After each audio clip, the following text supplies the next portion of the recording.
20 नवंबर सन 1989 को संयुक्त राष्ट्र संघ के आह्वान पर 193 सदस्य देशों ने बच्चों के अधिकार को संरक्षण और प्रोत्साहन देने के विषय में एक समझौते पर हस्ताक्षर कर ये दिखाया कि बच्चों को भी मानवीय अधिकारों से वंचित नहीं किया जा सकता।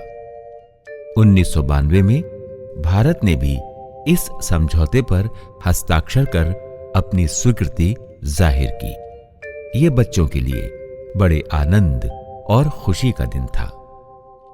आपने रेलवे की लोकल ट्रेनों के सफर का आनंद तो लिया ही होगा और शायद उन बच्चों से भी मिले होंगे जो भीख मांग रहे होंगे, कचरा चुन रहे होंगे और घर से भागकर आए हुए बच्चों से भी मिले होंगे। चलती गाड़ियों में बच्चों ने गाना गाकर आपका मन भी बहलाया होगा और चलती गाड़ियों में बच्चों से छोटे मोटे सामान भी तो खरीदे होंगे।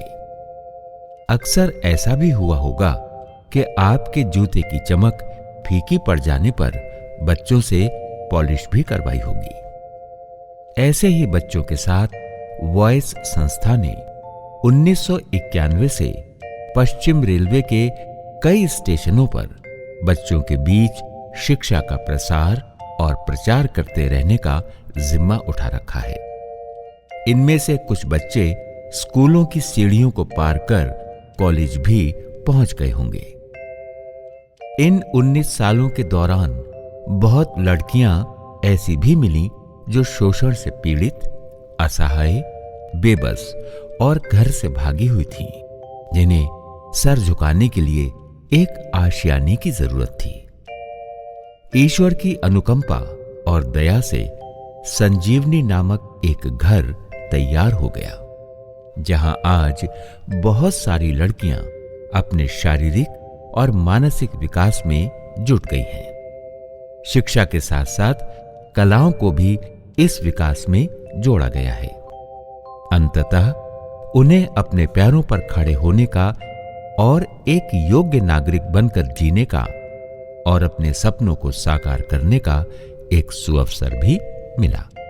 ऐसी बेसहारा लड़कियों और ऐसे लड़कों को प्रगति और विकास के मौके देना भी वॉइस की एक बड़ी जिम्मेदारी है। वॉइस की कोशिश और दिली तमन्ना है कि हमारे देश की तरुणी और तरुण स्वाभिमान के साथ अपने पैरों पर खड़े हो सकें। जब ये तरुणियां और तरुण अपने पैरों पर खड़े होना सीख लेंगे तो इन्हें चलना भी आ जाएगा। जब ये चलने लगेंगे तो दौड़ेंगे भी और जीवन की दौड़ में आगे निकल जाएंगे। वॉइस की यही कामना है कि ये लड़कियां और लड़के जीवन की दौड़ के कॉमनवेल्थ में विजयी हों और शीर्ष तक पहुंचे। वॉइस द्वारा जारी किए ऑडियो सीडी बच्चों की पुकार की परिकल्पना, गीत रचना और संगीत फादर रमेश डिसूजा का है। इतने सुंदर मधुर गीत बने हैं कि ये गीत आपका मन मोह लेंगे। फादर रमेश डिसूजा एक सच्चे ईश्वर भक्त हैं। प्रभु की कृपा उन पर हमेशा रही है और उनके द्वारा निर्मित सभी सीडीज बहुत प्रशंसनीय रहे हैं। उसी सफलता की अगली कड़ी है ये ऑडियो सीडी, जिसका शीर्षक है बच्चों की पुकार।